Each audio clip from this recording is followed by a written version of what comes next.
Bueno, muy buenas tardes para todos nuestros asistentes el día de hoy. Bienvenidos a la conferencia Aeronaves no tripuladas en IoT, organizado por la Asociación Colombiana de Ingenieros ASIEM con el apoyo del ingeniero Rafael Padilla, quien nos acompaña el día de hoy. Antes de comenzar, nos complace invitarlos a aprovechar uno de nuestros beneficios exclusivos que ASIEM ofrece a todos nuestros ingenieros afiliados y es nuestra plataforma, el Centro de Información Laboral CIL. Este es un espacio donde se proporciona una valiosa conexión entre empresas del sector de la ingeniería y los miembros de ASIEM, permitiéndoles publicar ofertas de empleo, explorar oportunidades laborales en el campo de la ingeniería y así poder acceder como tal a estas. Si ustedes desean obtener mayor información, los invitamos a visitar nuestro portal web www.acien.org en la sección Servicios al Ingeniero. Allí encontrarán el botón del Centro de Información Laboral y simplemente pueden hacer clic o en el QR que se encuentra adjunto, podemos como tal escanearlo y allí van a encontrar mayor información acerca de este servicio que ASIEM tiene para todos los ingenieros afiliados. En este momento voy a compartir el enlace de esta conferencia en el chat para que ustedes lo compartan con todos sus amigos, allegados que estén interesados en el tema, en esta conferencia, para que puedan también participar. Ahora en este momento vamos a ceder la palabra al ingeniero Rafael Padilla, quien el día de hoy nos va a brindar una breve presentación de su trayectoria profesional y asimismo como tal continuar con esta conferencia. Recuerden que si ustedes tienen algún tipo de pregunta, duda, inquietud durante la conferencia, la pueden formular activando su micrófono o simplemente escribiéndola en el chat para que el ingeniero nos pueda como tal brindar solución en el tema expuesto. Ingeniero Rafael, adelante, bienvenido. Buenos días, tardes, mentiras para todos. ¿Me escuchas bien, Sandra? Perfectamente, ingeniero, le estamos escuchando muy bien, estamos viendo su pantalla. Asumamos entonces que todos los demás muy bien. Una feliz tarde para todos y muchas gracias por dedicarnos este tiempo y esperamos que sea muy productivo para todos. Muy bien, puntualmente esta charla la abro desde la perspectiva de una entidad que se llama World UAV Federation. World UAV Federation es una entidad con 47 capítulos en el mundo, uno de ellos en Colombia, y su propósito es la difusión de la aplicación de sistemas no tripulados en diferentes campos, pero con un foco muy importante en el tema de los sistemas aéreos.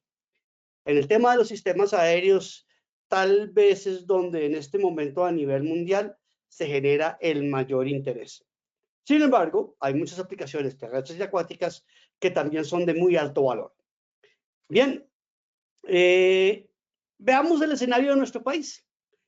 En este mapa nosotros vemos las concentraciones de población y cómo se distribuyen en nuestro país. Cuando uno trata de tomar este mapa como base y hacer una superposición, por ejemplo, de zonas mineras, de parques naturales, de las rutas que siguen nuestra infraestructura, se encuentra que hay una serie de espacios muy interesantes para aplicaciones de aeronaves no tripuladas.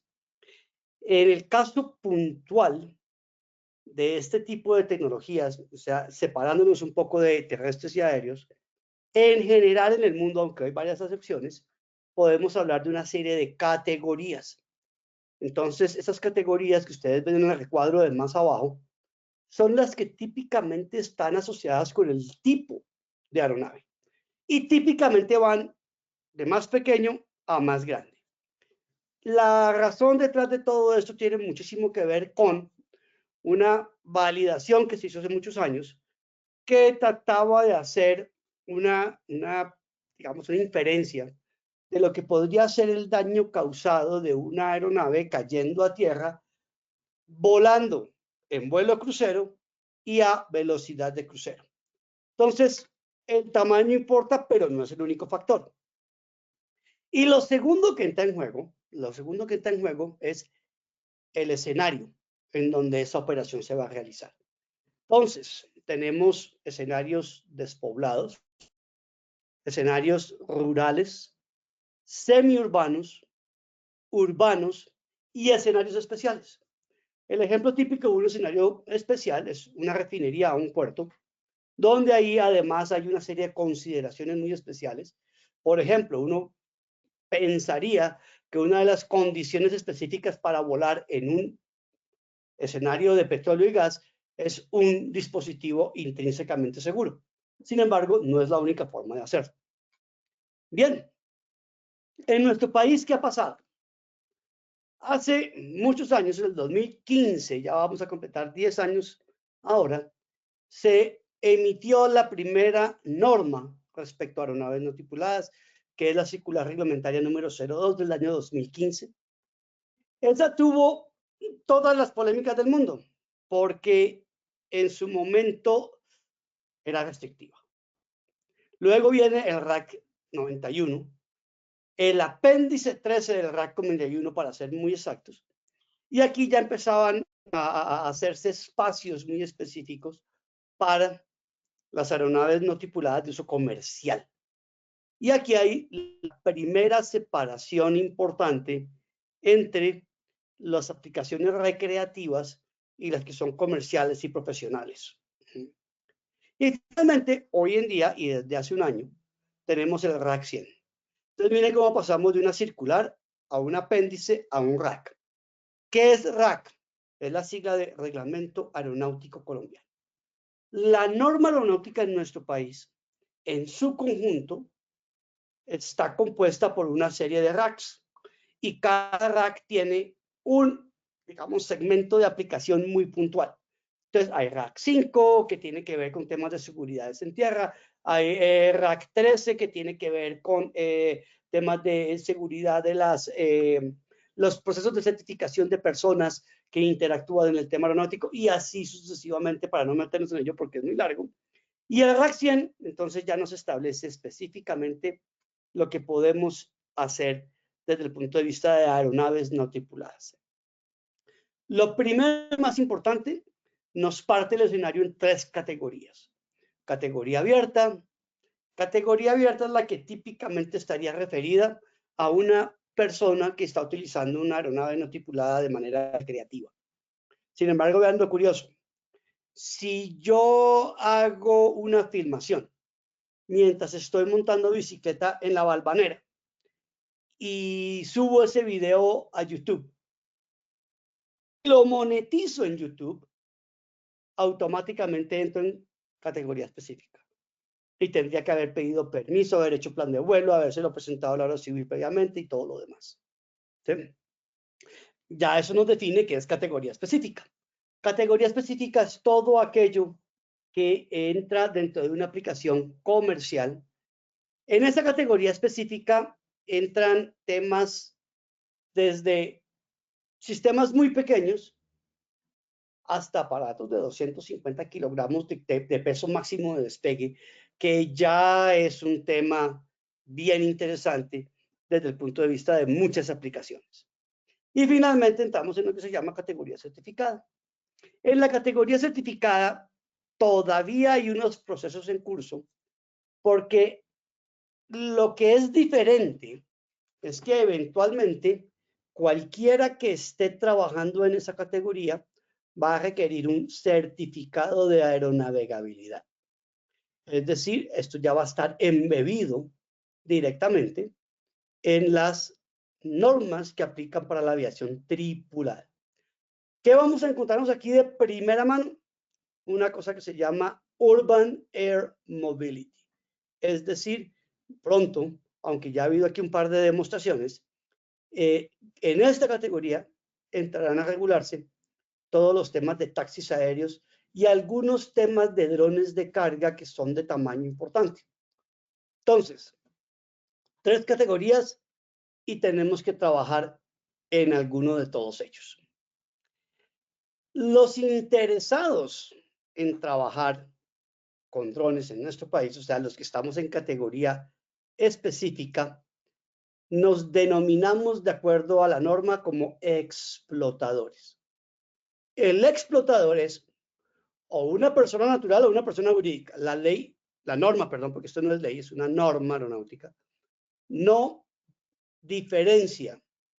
Sin embargo, al explotador le pone una serie de condiciones. Las más importantes de todas, es todo el tema de cumplimiento del sistema de seguridad operacional. Es decir, cualquier explotador tiene que pasar por un proceso de convertir su ente jurídico, personal o empresarial en un pequeño apéndice de lo que es un proceso aeronáutico como el que llevan las aerolíneas o de carga o las empresas de transporte privado, etcétera, etcétera. Bien, más o menos cómo se hace el proceso, ¿sí? Yo como empresa me registro mis manuales de operaciones y otra serie de documentos y otra serie de elementos que tienen que ver con cómo mi operación de drones enlaza con los sistemas de calidad que yo tenga. Si no tengo, pues ninguno, pero casi todos tenemos algún tipo de ISO, de Bureau Veritas, de cualquier cosa de este tipo de normas 9000, las siquiera que sean, o en el menor de los casos, yo necesito tener claro en mi organización elementos tan sencillos como, por ejemplo, ¿quién determina o da permiso de una operación de vuelo? ¿Quién es el supervisor de esa operación de vuelo? Si la operación de vuelo tiene un incidente, ¿quién debe registrar y reportar ese evento sucedido durante la operación de vuelo? Y entonces, la norma nos manda a dos cosas. La primera, un gerente del sistema de seguridad operacional, que es lo que ustedes ven aquí, que se llama un SMS. ¿Sí? Ese SMS es todo ese proceso de engranaje. Si yo soy, por ejemplo, una empresa eléctrica y en electricidad, por ejemplo, pues hay una serie de temas técnicos que son importantes de considerar en la operación de drones, pues ese gerente de SMS que se encarga de tener en cuenta todos esos elementos a la hora de realizar una operación de vuelo. Luego está un personaje que es el jefe de pilotos. Bien, el jefe de pilotos tiene que generar o gestionar la operación. Entonces, el que ve que yo tengo un piloto que va a volar una aeronave Autel y que tenga la certificación de Autel. Yo tengo que ver que un piloto que hace un vuelo hoy, que es 30 minutos, lo lleve y quede acumulado en su log de vuelos. Y dentro de todo ese escenario hay una cosa que se llama el curso de administración operacional, que es la forma como estas dos cosas pegan con los sistemas y procedimientos de la empresa. ¿Mm? Todo eso, tengo que llevarlo a un manual de operaciones de drones y presentarlo y radicarlo en la aerocivil.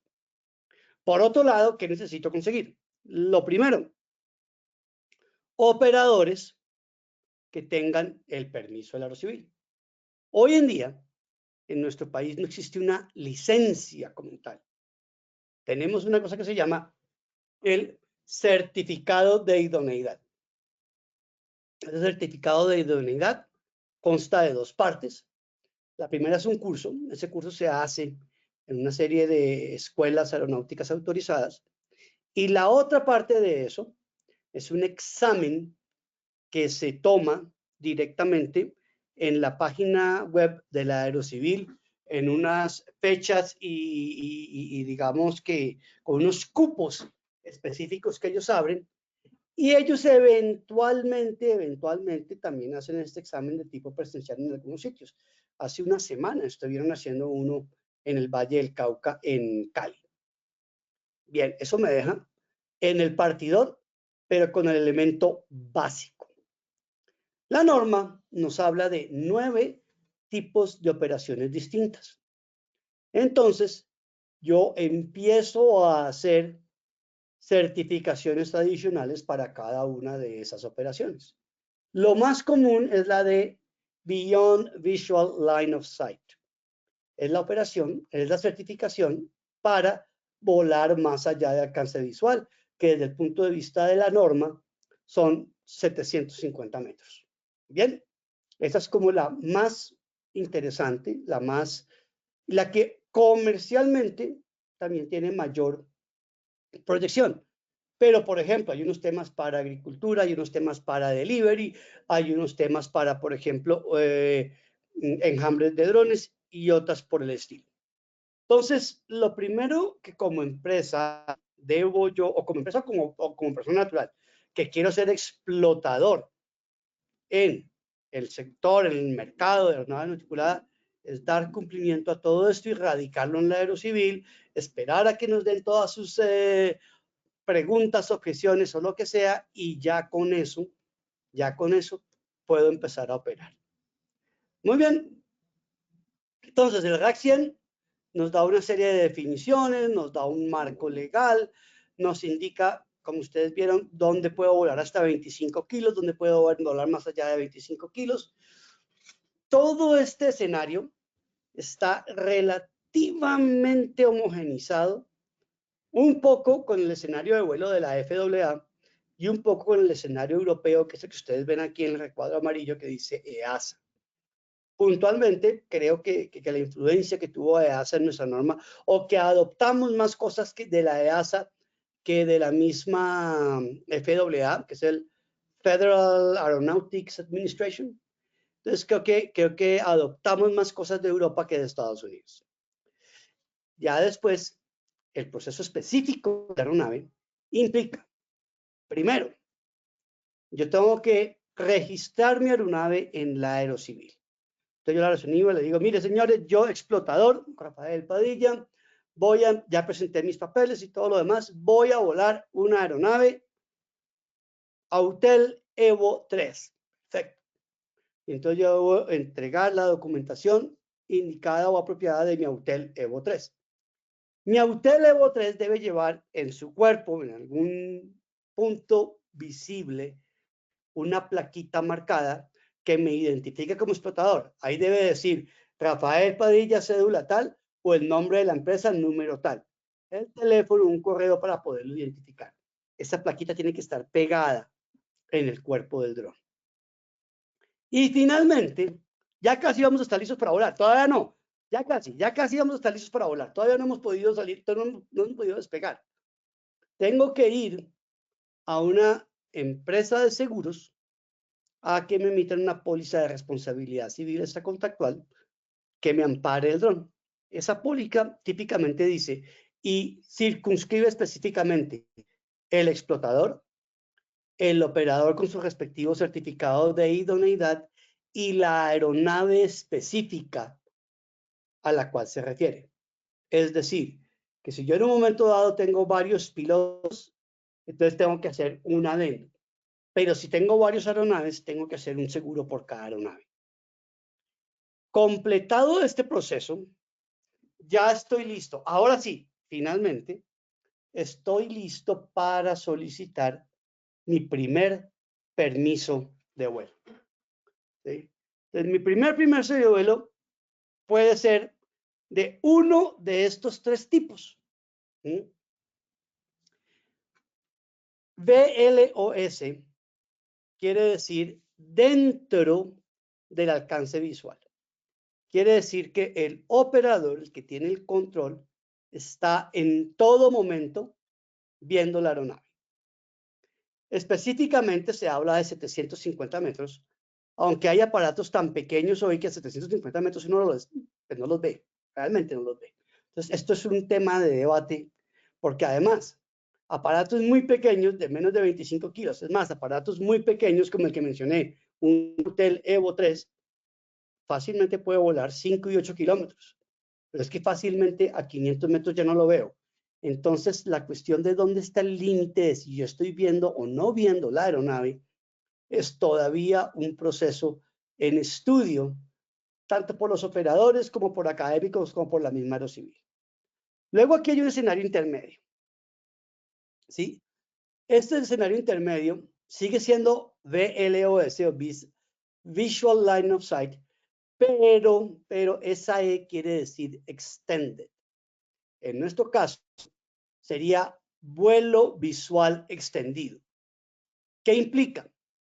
Que entre el operador y 750 metros más adelante, yo puedo ubicar un operador, un asistente del operador de la aeronave que visualmente tenga el contacto más allá de esos 750 metros. Entonces, en teoría, yo puedo estar volando aquí cerquita de Cajicá, una persona se hace cerquita de la Balvanera y entonces yo puedo extender mi vuelo en total 1.5 kilómetros en vuelo visual. ¿Cuál es el punto? Que estos dos escenarios yo los puedo trabajar con mi certificado de idoneidad antes de tener una adición o una primera adición. ¿Sí? Este es el tipo de vuelos que típicamente puedo hacer justo y después del momento de haber terminado la prueba y presentado el examen aprobado con mi certificado de idoneidad. Ok. Y nos vamos para la parte complicada. Se llama Beyond Visual Line of Sight o más allá de alcance visual. Para pasar a este segmento, todo operador en nuestro país, así tenga, después de tener, perdón, porque no es así tenga, sino después de tener su certificado de idoneidad, debe hacer lo que se llama la extensión BVLOS. O sea, tiene que ir a hacer un curso específico para esto. Y aquí no se habla del tamaño del dron. Puede ser el dron chiquitillo que les mencioné, el Autelevo, o puede ser, básicamente, un Alti Transition, que pesa 100 kilos. Este tipo de operaciones, las que están aquí, requieren un curso adicional. Pero este tipo de operaciones son las que son más interesantes. Si yo, por ejemplo, voy a hacer un recorrido sobre una línea eléctrica, pues 750 metros o 1500 metros, bueno, pero poco práctico. ¿Qué pasa cuando yo salto aquí y ya puedo hacer un vuelo de 30 kilómetros? Desde el punto de vista de un producto vendible, desde mi punto de vista como un integrador, empieza a volverse interesante. Entonces, repasemos un momento. Yo he llegado a mi escenario de operador de drones, tengo mi sistema de administración de flotas, mis sistemas de control remoto, puedo hacerlo manual o con una aplicación. Sí, tengo mis registros de operadores de drones, de mis operadores de drones, llevo las cuentas de los minutos que han volado, llevo las cuentas de cuántos motores, cuántas veces ha estado en el aire cada una de las aeronaves que tengo, etcétera, etcétera, y ya tengo esta parte bajo control. Tengo mi manual. Mi manual tiene procedimientos generales, tiene procedimientos específicos y tiene todos los registros. Son los tres componentes fundamentales del manual. Y puedo o no, eso sí es aleatorio, puedo o no tener una plataforma de gestión de drones. Si yo la tengo, quiere decir que puedo desde un punto central, como empresa o como persona, gestionar toda mi parte de drones con una aplicación. Bien, cuando eso pasa, nos acercamos al primer enlace con IoT. Y es, bueno, si yo tengo mis drones enlazados con una plataforma, pues yo tengo por lo menos una terminal o un computador de escritorio, un portátil, donde empiezo a llevar toda esa información. Entonces, toda esa información yo la tengo que tener registrada apropiadamente, tengo que tener un backup de todo eso en alguna parte, pero aquí se abre una primera oportunidad muy interesante y es, y un momentico, yo tengo mis aeronaves no tripuladas conectadas a un centro IT y resulta que ahí también hay un poco de información, cómo o de qué manera puedo empezar a trabajar esa información. Diciendo, ups, esto se empieza a poner interesante. Pero el solo hecho de ya involucrar un escenario IT implica que debemos, ante todo y primero que nada, atender el tema de ciberseguridad. Entonces digo, ok, yo voy a poner mis elementos de ciberseguridad que sean, lo que necesiten, por lo menos lo que se llama un Endpoint Security o un EDR, ¿sí? Que son las soluciones de protección de dispositivos, que es el tipo de sistemas que permiten o tratan de evitar el ataque, por ejemplo, en un portátil, en un control, y típicamente, ¿sí? Lo que se llama un Zero Trust, que es, ok, el que dio permiso de un vuelo tiene que hacer una autorización segura en el sistema de vuelos que yo vaya a poner. Bien, esto ya nos pone con un primer escenario IoT y es, venga, voy a empezar a concentrar mis operaciones de drones de forma tal que yo las pueda seguir desde una plataforma informática y esa plataforma informática tengo que garantizar su seguridad. Eso es lo primero. Entonces metámonos en el escenario. ¿Qué pasa con los sistemas no tripulados y por qué esto se vuelve interesante? Porque los sistemas no tripulados permiten hacer de manera costo efectiva una cosa que es muy difícil con otros medios aéreos tripulados y es muchas repeticiones de lo mismo. Muchas repeticiones de lo mismo quiere decir, por ejemplo, la grilla que ustedes ven aquí en la parte inferior izquierda. Esa grilla puede ser un cultivo, puede ser una mina, puede ser una obra de construcción en proceso. Al repetir de la misma manera este patrón de vuelo, yo empiezo a generar muchas series de datos homogéneas que después son comparables y que entonces me permiten de manera muy ordenada alimentar un sistema de Big Data. Y yo puedo empezar a generar mis datos ordenados y puedo entonces decir, ok, una vez yo tengo la medida de la semana anterior, la del mes anterior, la de hace 6 meses, yo puedo por lo menos empezar a hacer cosas como comparativos. Y entonces aplicar herramientas de inteligencia artificial. Al final de cuentas, las herramientas de inteligencia artificial son muy útiles en la medida en que la base de datos o la cantidad de datos o la calidad de los datos a los que vaya a ir a buscar para sus análisis sea confiable, sea fidedigna, sea bien tenida. Entonces, ok, yo puedo empezar a generar ese tipo de repositorios para productos adicionales. Por ejemplo, yo podría trabajar en temas agrícolas, patrones climáticos que es temas de humedad, de temperatura, de humedad relativa en ciertas zonas para temas de cultivos. O por ejemplo, yo podría hacer muchos sobrevuelos sobre una ciudad y con esos sobrevuelos que son levantados de manera homogénea, generar la fuente para trabajar gemelos digitales. Eso sería muy interesante. En muchos otros escenarios, por ejemplo, yo puedo levantar información muy, pero muy rara que, pucha, si yo quiero hacerle un recorrido al volcán del Ruiz, pues tratar de poner a volar un avión cada mes en el volcán, alrededor del volcán del Ruiz, de por sí, es un peligro para la tripulación. Ese es un tipo de información rara que no es tan fácil de levantar, que no está fácil.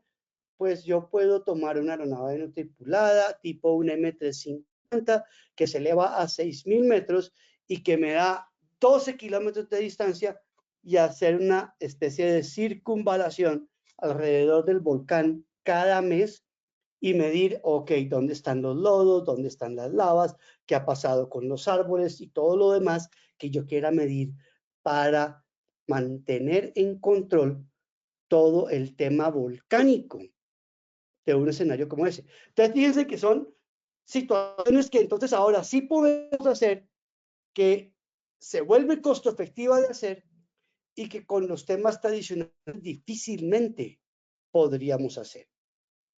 Entonces, empieza a generarse un escenario de interacción con una cantidad de tendencias y de opciones y de posibilidades en diferentes sectores. ¿Cuáles sectores? Caramba, prácticamente todos en los que cualquiera de nosotros esté trabajando. Porque esto puede servir en construcción, esto puede servir en el puerto, esto puede servir en temas de mantenimiento de vías secundarias, como en el tema de avance de una vía de 4G y de ahí en adelante un montón de cosas. Pero miren cómo se vuelve mi escenario. Mi escenario empieza a tener en cuenta, ok, si yo tengo drones volando sobre una carretera secundaria, ¿cómo lo voy a conectar? ¿Lo puedo conectar en línea? Entonces ya empiezo a juntar las preguntas como, por ejemplo, ok, ¿y qué pasa con la cobertura de las redes móviles en esa zona? Y empiezo a generar una cantidad de escenarios donde el dron ya no es el protagonista principal, sino que es la herramienta que me permite generar la información para un producto de más alto valor. Ese producto de más alto valor es el que entonces convierte a los drones en un camino interesante para un negocio adicional. Muy bien, un ejemplo, en el sector eléctrico. Entonces, en el sector eléctrico hay un montón de cosas que yo puedo y que hoy en día típicamente medimos. Pero resulta que, por ejemplo, ¿sí? Hacer la inspección de estas torres de las redes de transmisión, las redes de transporte, las redes que son de muy alto voltaje, de ciento y pico mil voltios, son 120.000 voltios y cosas por el estilo, que están ubicadas en sitios remotos, es complicado. Pero si yo tengo un dron que es un VTOL, que es un pequeño avioncito, que tiene un alcance de 30 kilómetros, que me deja volar a 1000 metros de altura. Yo tengo mi certificado de idoneidad y tengo mi adición de vuelos más allá de alcance visual, pues yo puedo venir a una torre como esta y hacer un radio de 500 metros o de 1 kilómetro incluso si quiero, y puedo tomar imágenes con una cámara de alta precisión, con un muy buen zoom y con un doble lente, es decir, electro-óptico y térmico. ¿Mm? Y entonces hago un círculo alrededor de esa torre y a partir de ahí puedo tomar una aplicación como Pix4, Terra u otros y entonces puedo hacer un levantamiento que me diga problemas de oxidación en esa torre, problemas de conexiones defectuosas, problemas de aislamientos, problemas de calentamientos, problemas de estado de la misma infraestructura. Es decir, por ejemplo, tuercas, tornillos sueltos, una viga que esté, una barra de carga que esté doblada o que no esté exactamente en su posición, conexiones de y empezar a sacar a partir de ahí una serie de información que sí es de muy alto valor para el dueño de esa red de transmisión. Entonces, hace unos años, aquí, en este campo, nuestros enemigos de ISA utilizan helicópteros con una persona a bordo, con una cámara de filmación para hacer ese tipo de cosas, y han ido haciendo el curso para utilizar drones. Un efecto muy interesante de todo esto es que grabar videos levantados con una cámara era una cosa. Luego llegó el tema de levantar videos digitales.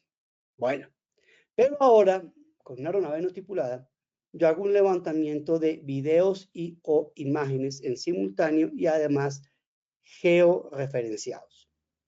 Quiere decir que además yo puedo puntualizar el sitio donde cualquiera de estas anomalías ocurre. Y entonces quiere decir que en el siguiente recorrido de la gente de mantenimiento pueden llevar de entrada los elementos que van a decir que van a necesitar, que van a utilizar para de una vez, atender todas las anomalías o problemas que el vuelo de drones pudo hacer evidentes. Eso, entonces, empieza a generar unas eficiencias muy importantes, pero muy importantes, desde el punto de vista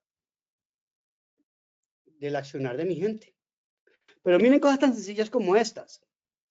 Yo puedo, en el ejercicio de uno de estos vuelos, encontrar que hay una zona de vegetación que se ha despejado, digamos que en el vuelo mismo no llama la atención, pero si miro el vuelo de hace 2 meses me encuentro con que, oh carambas, esto estaba verde y con árboles. ¿Qué puede estar pasando? Puede ser el indicio de una invasión del derecho de vía. Prevenir a tiempo la invasión de un derecho de vía es en nuestro país un tema importantísimo y valiosísimo, porque si uno lo hace dentro del tiempo, lo puede resolver con unos medios y si no, pasa a unos medios judiciales mucho más largos, dispendiosos y todo lo demás. Entonces, ese tipo de cosas son las que, ya no es el vuelo del dron, no, es la capacidad de hacer el vuelo del dron y empezar a hacer ese tipo de análisis comparativos, lo que me deja generar valores agregados adicionales y qué pena la redundancia. Un caso típico en el tema de el petróleo, del sector petróleo y gas, ¿sí?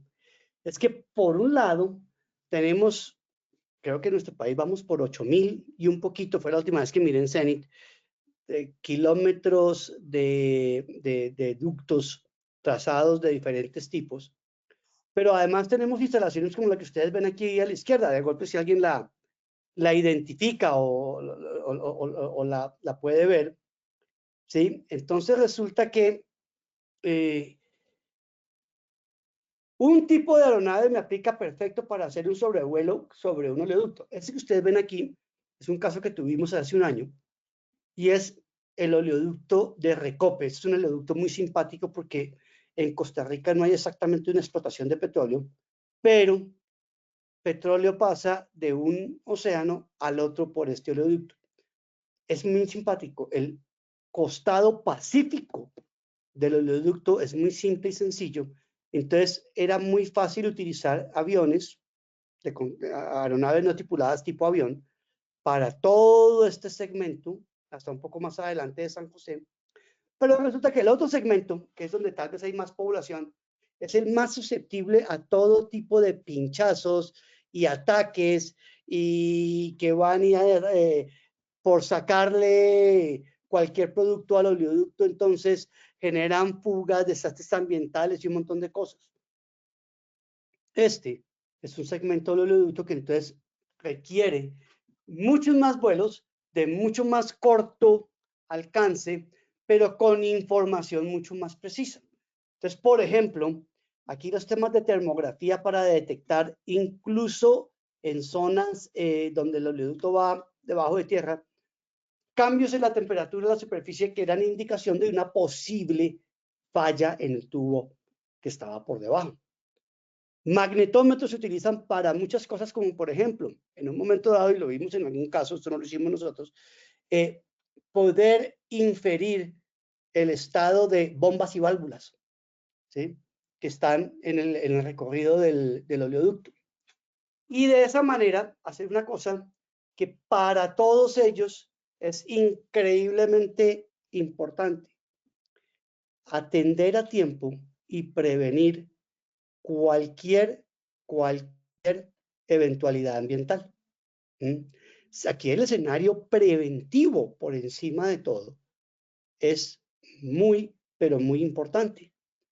En algunos oleoductos con los que hemos trabajado, cualquier incidente que genere un daño a una pequeña corriente de agua que además abastezca al acueducto de una población pequeña, fácilmente se convierte en una reparación ambiental de 2, 3, 4, 5 mil millones de pesos, pero sencillito y facilito. Conocimos un caso asociado con la imagen que ustedes están viendo a su parte superior izquierda, y es que había unas manchas de petróleo en el agua. Si ustedes ven aquí en la parte de arriba, esto es ya la playa y eso es el mar. Entonces, ese tipo de manchas de petróleo en el mar, ahí en ese golfo, en esa pequeña bahía, los pescadores de la zona dijeron que eran culpa de esta instalación y ya estaban pidiendo una indemnización y una serie de cosas muy complejas. Y resulta que utilizando, aquí no dice, pero una de las opciones que uno puede utilizar para volar drones es la de levantamiento de imágenes multiespectrales. Bien, pues se tomó una imagen multiespectral del petróleo que típicamente sale de aquí. Esa imagen se usó como referencia.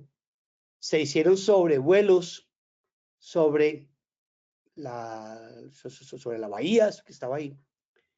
Y se compararon las firmas espectrales de la sustancia que estaba en el derrame y de la sustancia que típicamente maneja esta entidad. Y se encontró cómo demostrar que eran dos cosas distintas. Por lo tanto, esa sustancia que estaba contaminando el agua de los pescadores, pues no venía de esta actividad de almacenamiento de petróleo. Y entonces, para este operador, el tema, digamos, de ese riesgo de una indemnización se pudo mitigar. Otro escenario donde creo que en nuestro país tendríamos montones y montones de cosas por hacer es el de protección ambiental. En protección ambiental hay una primera parte que tiene que ver, por supuesto, con vegetación. Y hace unos años participamos en un caso muy simpático y un caso liderado por una corporación autónoma regional, una de las tantas que tenemos. Y resulta que esta corporación autónoma regional estaba tratando y lo lograron, estaba tratando de animar a los campesinos de su zona a cuidar el bosque, un bosque nativo, en una zona del Magdalena Medio. Y entonces esta corporación autónoma regional empezó a trabajar esos bosques nativos en el mercado de Kioto, el tema este de los bonos de carbono. Y de ahí estaban derivando una serie de recursos con los cuales eventualmente le podían pagar al campesino. Muy bien. Entonces, utilizando drones, se empezaron a hacer unas medidas de ese bosque. Específicamente, una cosa que se llama el índice de clorofila, que es el índice NBDI, que también se saca a partir de lecturas espectrales y multiespectrales. Y entonces resulta que en la medida en que ese índice crecía, porque el bosque era más sano, entonces ese bono valía más. Entonces la retribución al campesino podía ser mejor. Entonces resulta que ayudarle, enseñarle al campesino, el problema ya no era solamente cuidar la cúpula del bosque para que se viera verde, no, es abajo, en el suelo, los matorrales, lo que se llama la zona media, lo que se llama la parte de suelo, que es toda esta cantidad de maleza que crece alrededor de las bases de estos árboles, también debía cuidarse. Y debía cuidarse mucho, porque todo eso sumaba a la hora de demostrar lo sano que era ese bosque y por ende la posibilidad de una retribución por cuidar este bosque en ese escenario de Kioto y los bonos de carbono. En el ámbito vegetal específicamente, tenemos un montón, pero un montón de posibilidades con aplicaciones de aeronaves no tripuladas en este escenario ambiental, protegiendo bosques, protegiendo las cuencas de nuestros ríos, protegiendo todos los nacederos de agua dulce. Tuve la suerte de estar en Pitalito hace poquito y hacer unos recorridos por esa zona y pucha, tenemos que correr mucho a que no nos coja ventaja la desforestación. Y ahí hay un montón de oportunidades para trabajar con aeronaves no tripuladas, porque tratar de hacer ese tipo de medidas con las tecnologías típicas, primero no es lo mismo y típicamente es mucho más costoso.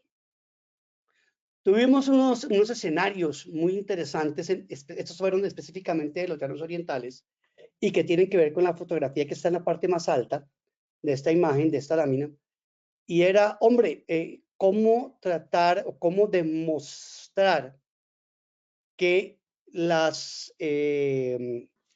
manadas de chigüiros y de otras especies realmente estaban creciendo por efecto del cuidado ambiental que las entidades allí en esa zona estaban teniendo. Entonces, uno de los problemas ahí es que si yo trato de pasar con cualquier tipo de sistema, pues lo primero que pasa es que todos esos animales que no están acostumbrados a la presencia humana, pues se ahuyentan.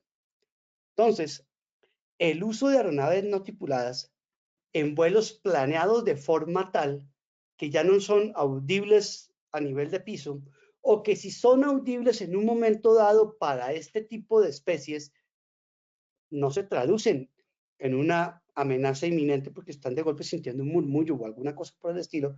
Entonces permitía hacer muy bien, pero muy bien, el levantamiento de información de esas manadas en diferentes zonas, por ejemplo, de alimentación o diferentes abrevaderos o sitios donde van a tomar agua. Y entonces, la imagen térmica tomada de esa manera permitía de una manera bastante atinada medir y identificar esas manadas y eventualmente empezar a hacer comparativos para que en un momento dado yo pudiera demostrar, mire que esto estaba hace 6 meses y mire que en este mismo mevadero, 6 meses después, se nota una manada más nutrida o de mayor número de elementos.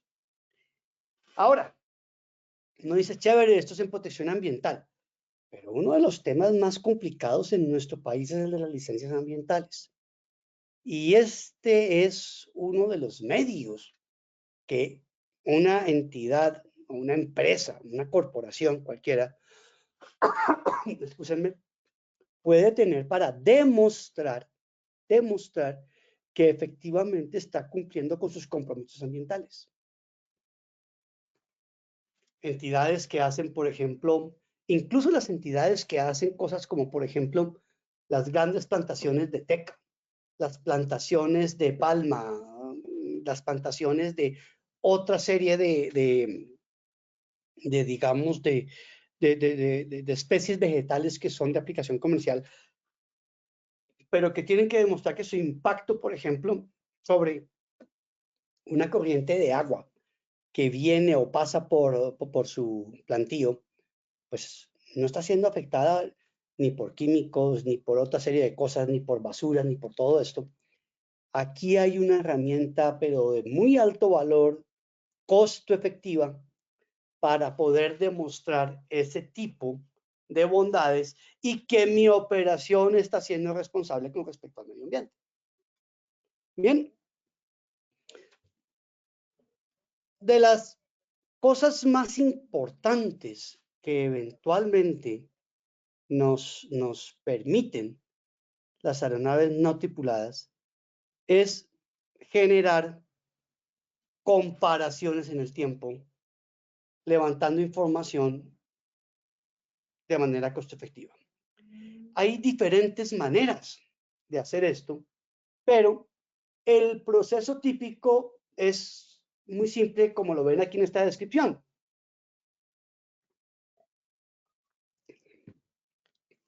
Captura de imágenes, hacer y definir los marcos y análisis de información. Esto incluye coordenadas, GPS, desviación, el comportamiento de la aeronave, si tuvo en su momento cabeceo, balance, si tuvo una rotación, demás cosas. Luego definir las características que puedo buscar. Aquí esto es bien interesante porque, por ejemplo, en el tema de mantenimiento de vías, ¿sí? Yo puedo encontrar ciertas características por color o por forma para poder determinar en dónde sobre la capa asfáltica se están presentando problemas que efectivamente entonces se pueden determinar como brechas o desprendimientos o grietas, etcétera, sobre esa capa asfáltica. Luego empiezo a hacer la comparación de esa característica.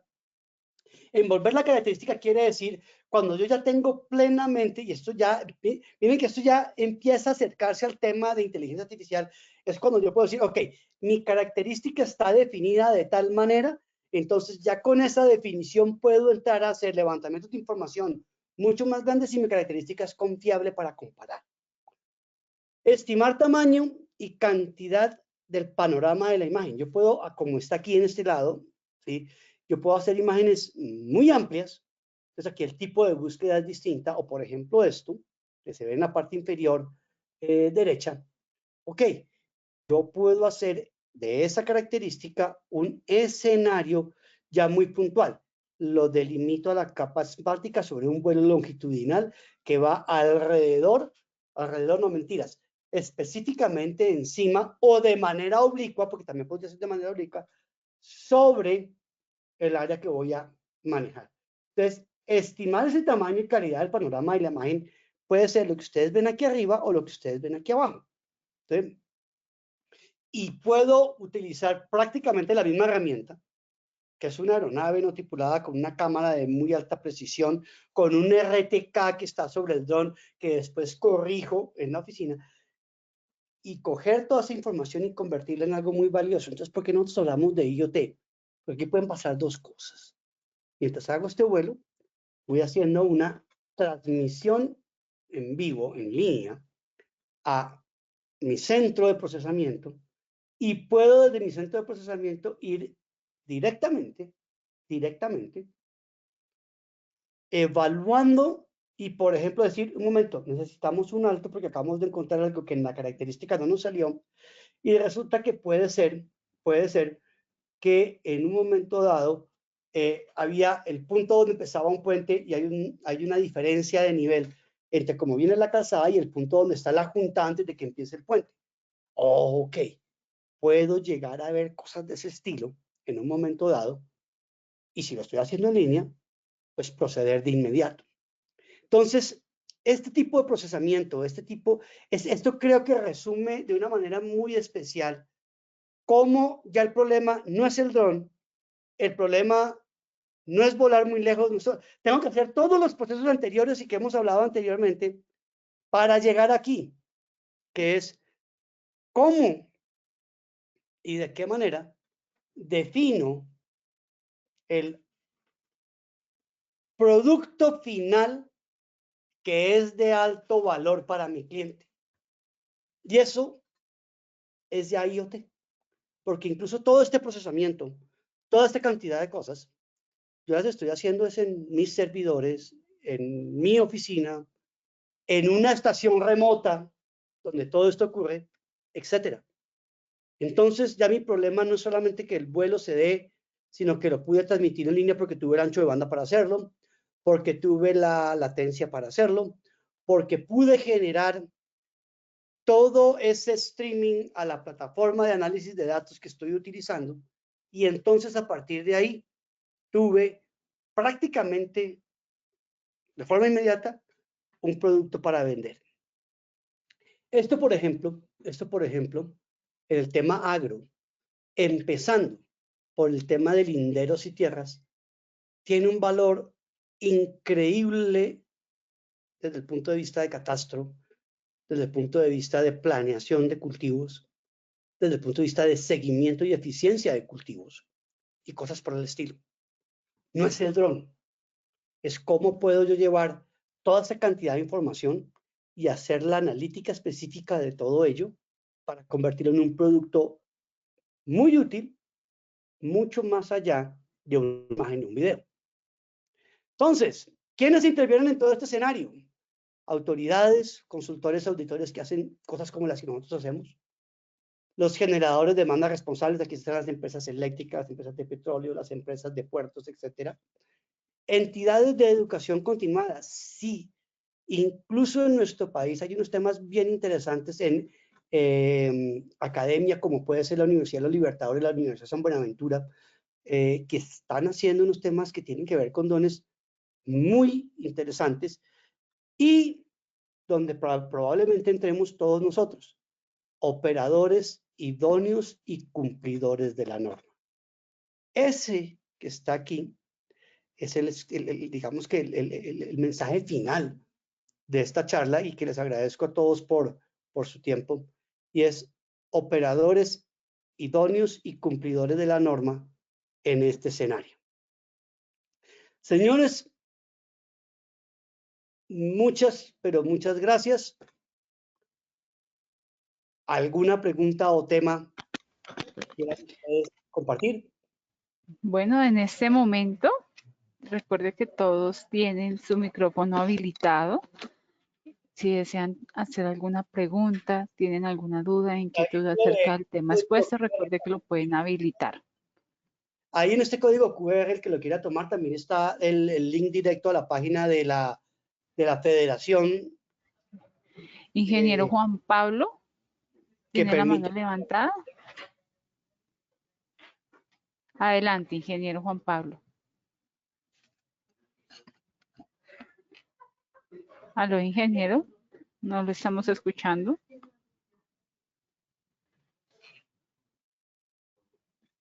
Ingeniero Juan Pablo. No, yo tampoco escucho. En caso de que tenga dificultades con el micrófono, también puede colocar la pregunta en la caja de preguntas. Bueno, ingeniero William Zapata, ¿tiene su Aquí la escucho, pero no veo ninguna ahorita. No, aún no tenemos en el chat. Señor Rafael, ¿cómo está? William Zapata. William, un gusto. Muy buenas tardes. Sí, ¿cómo le va? Muy bien, señor. Gracias. Tenía una inquietud, hablando de la trayectoria y la longitud de un vuelo, de la autonomía del vuelo. El límite lo pone la vida útil de la batería en cada vuelo. Una batería de un dron alcanza 20 minutos, ¿sí? Ahora, si de acuerdo con su experiencia, ¿cuántos kilómetros puede alcanzar un dron en 20 minutos? Que es el límite de una batería. Bueno, primera parte, nosotros con un dron, como usted dice, de batería de 20 minutos, hemos hecho vuelos de 18 metros por segundo que nos da 4.6 kilómetros de distancia. Eso es con un dron pequeñito. Pero le invito a mirar porque hoy en día, incluso una aeronave pequeñita ya tiene capacidad de volar 50 y pico, 60 minutos en las versiones más modernas, por ejemplo, de DJI, de Autel, de Unique. Entonces, digamos que la marca de los 20 minutos en baterías ya se rebasa fácilmente con muchos modelos de drones. Y lo otro es que hoy en día los sistemas híbridos en multirotores pueden hacer el doble de ese tiempo. Hay una versión que se llaman los VTOL. Los VTOL son avioncitos, pequeños planeadores, que se elevan verticalmente y luego hacen vuelo horizontal con sustentación al aire. Con un VTOL como el de Alti, que es un E-35, que pesa 32 kilos, nosotros hemos hecho acá en Colombia vuelos de 102 minutos. 100% eléctrico. Entonces, mi invitación es porque el asunto ha cambiado y lo peor, cambia a una velocidad increíble. Muchas gracias por su respuesta, señor Rafael. Otra otra preguntita, aprovecho. Mencionaba una o dos universidades que están dictando algunos cursos relacionados con drones, ¿sí? Aparte pues de otras que conocemos, de otros de formación continua, ¿sí? Eh, ¿Podría mencionarlas, por favor, sí, nuevamente? claro que sí, con mucho gusto. Sí, la Universidad de los Libertadores y la Universidad San Buenaventura. Pero en el caso de ellas dos, no solamente hablando de algunos temas de drones, sino porque han tenido unos programas de desarrollo muy interesantes. En la Universidad de los Libertadores hubo un proyecto de investigación muy interesante de una aeronave no tripulada que parecía un planeador, al que en la parte superior de las alas le pudieron adaptar unos paneles solares. Entonces resulta que el aparato volaba 3 días y el propósito del aparato era poder hacer vuelos sobre el Amazonas para generar información sobre la selva del Amazonas. Entonces, en nuestro medio ha habido proyectos de investigación tan interesantes como ese. Muchas gracias, muy amable.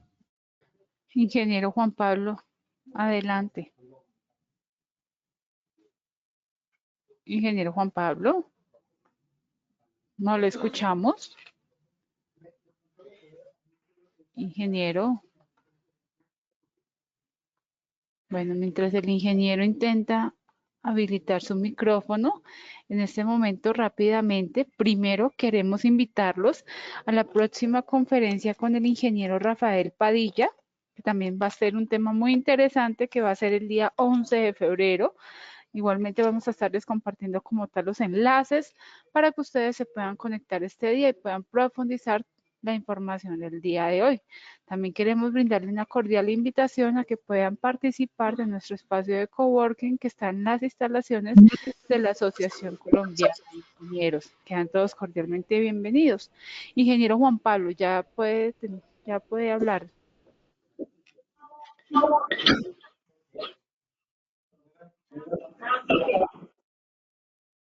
Ingeniero, no lo escuchamos.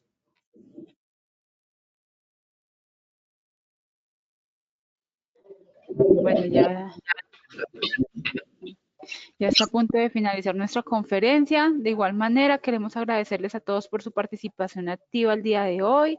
Esperamos que la conferencia haya sido de su agrado y los invitamos como tal a seguir participando en nuestras próximas conferencias. Ingeniero Juan Pablo, ¿pudo habilitar su micrófono? Tiene como un poco de interferencia. El ingeniero Néstor Fabián tiene la manito levantada. Muy buenas tardes, ingeniero Rafael, muchísimas gracias por la información. Básicamente quisiera preguntar lo siguiente. Sé que toda esta conferencia ha sido relacionada un poco con la parte de jurisprudencia asociada a la posibilidad y habilidad de vuelos dependiendo de las características importantes. Si yo estoy interesado en avanzar un poco más, en profundizar un poco más, ¿dónde puedo yo acceder a los cursos de formación, tanto en pilotaje como en formación jurídica y normatividad acerca de las capacidades de los pilotos? Yo quisiera ser piloto de una aeronave no tripulada y en ese mismo orden de ideas y viendo un poco los alcances, un poco más allá del uso privativo o el uso privado de una aeronave no tripulada, quiero, por ejemplo, hacer videos para publicar y monetizar y así sucesivamente hacer otras actividades un poco más de investigación científica y voy a requerir pues estar dentro de la norma. ¿A dónde puedo acudir para obtener una información más profunda? ¿Dónde puedo certificarme? Y bueno, ese es como el centro de ¿Está la usted pregunta. por casualidad viendo ahorita mi pantalla? Sí, señor, en este momento la estoy viendo. Perfecto. Ahí están mis dos correos. Está la página web de la Federación en Colombia. Le invito a mandarme un correo y con mucho gusto ayudo a direccionar su requerimiento específicamente a lo que le interesa para organizar el tema en el orden en que nuestra norma lo pide. Con muchísimo gusto. Perfecto, ingeniero, muchas gracias. No, señor, ni me faltaba. Con todo el gusto. Bueno, el ingeniero William nos indica que si es posible, usted nos pueda compartir la presentación. Sandra, te la hago llegar con muchísimo gusto y claro que sí.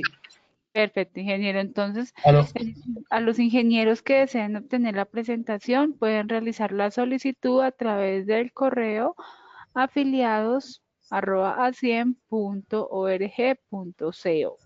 Bueno, en este momento vamos a dar por ¿Todavía finalizada alguien nuestra puede hablar? conferencia. Ingeniero Juan Pablo, ¿finalmente pudo habilitar su micrófono?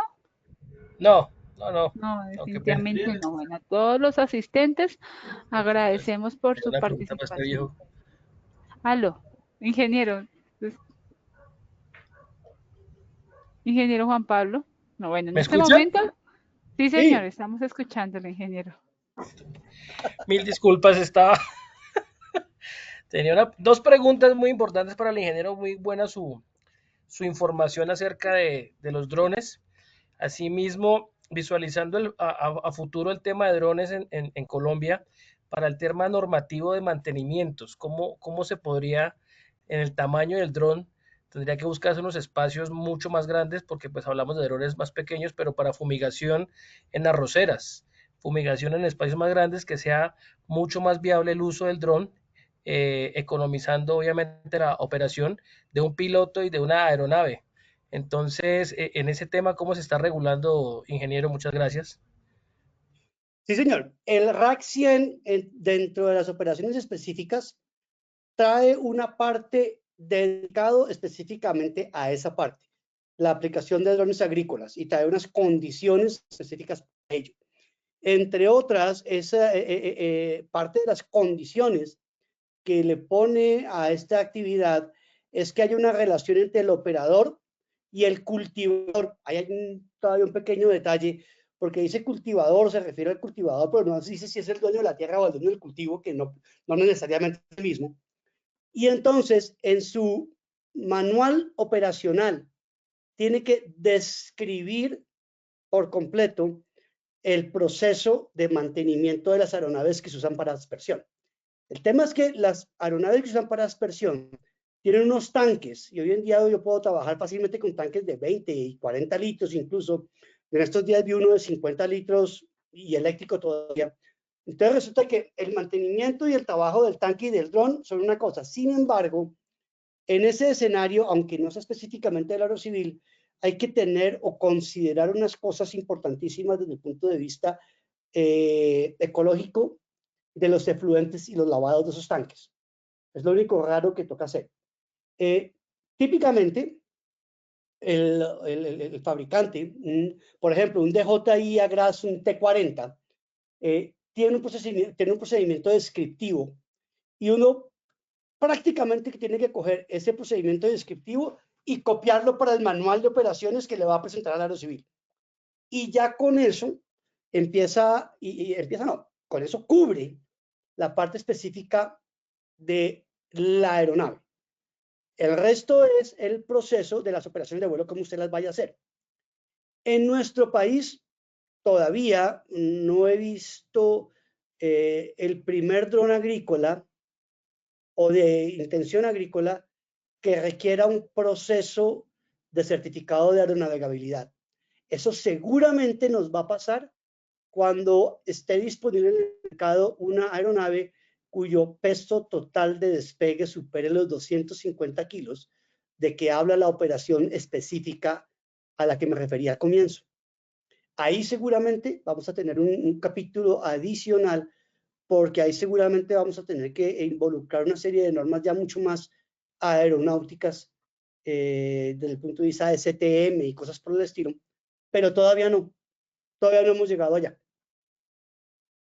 Ah, ok, ingeniero. Sí, esa era la consulta que tenía porque muchos personas en el tema agrícola pues están intentando migrar al dron y con el peso específico de operación pues obviamente que aumentaría el tamaño del dron y a su vez pues sería mucho más riesgoso no tener controlado ese mantenimiento.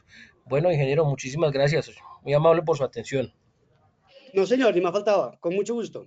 Bueno, Gracias. muchas gracias, ingenieros, por su participación y su interés en el tema. No olviden diligenciar el formulario que encontrarán al finalizar esta conferencia. Sus comentarios son fundamentales para enriquecer nuestros futuros temas. Ingenieros, muchas gracias. El ingeniero Rafael, muchísimas gracias por su exposición del tema. Lo esperamos nuevamente en nuestras próximas conferencias y que todos tengan un feliz resto de día. Muchas gracias y un saludo para todos.